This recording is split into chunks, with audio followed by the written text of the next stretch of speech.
participer à un projet au sein, je dirais, du Paris historique de la place de la Concorde, et de se retrouver dans un endroit qui puisse réunir tous les acteurs majeurs de la scène artistique française et internationale. Donc ça serait un lieu de réunion. Nous sommes différents acteurs, artistes, galeristes, conservateurs de musées, critiques d'art.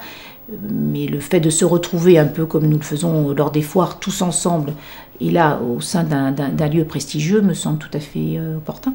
Je pense que quand on voit le succès que peuvent justement connaître les musées, les entrées des musées, des expositions temporaires, comme ceux des foires, je pense qu'un lieu comme l'hôtel de la Marine, tel que j'ai entendu parler du projet, me semble aussi tout à fait intéressant, et je pense qu'il y a une curiosité de plus en plus importante de la part du public français et international de connaître ce qui se passe, dirons-nous, derrière ce qu'on appelle la culture, c'est-à-dire de voir un petit peu, je sais qu'il y a le projet de peut-être montrer un artisanat aussi très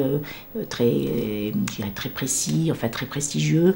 Je crois qu'il y a vraiment une curiosité de savoir un petit peu comment tout ça se passe derrière, et d'une manière peut-être non mercantile, comme vous pourrez le trouver sur une foire, ou d'une manière peut-être plus proche qu'effectivement ce que l'on peut retrouver dans un musée. Donc je pense que c'est une belle expérience.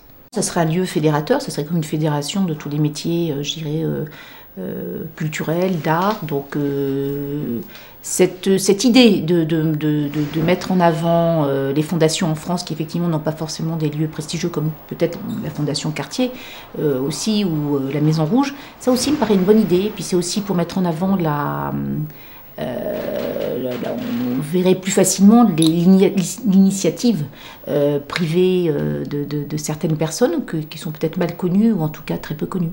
Pour l'hôtel de la Marine, c'est un peu la même chose.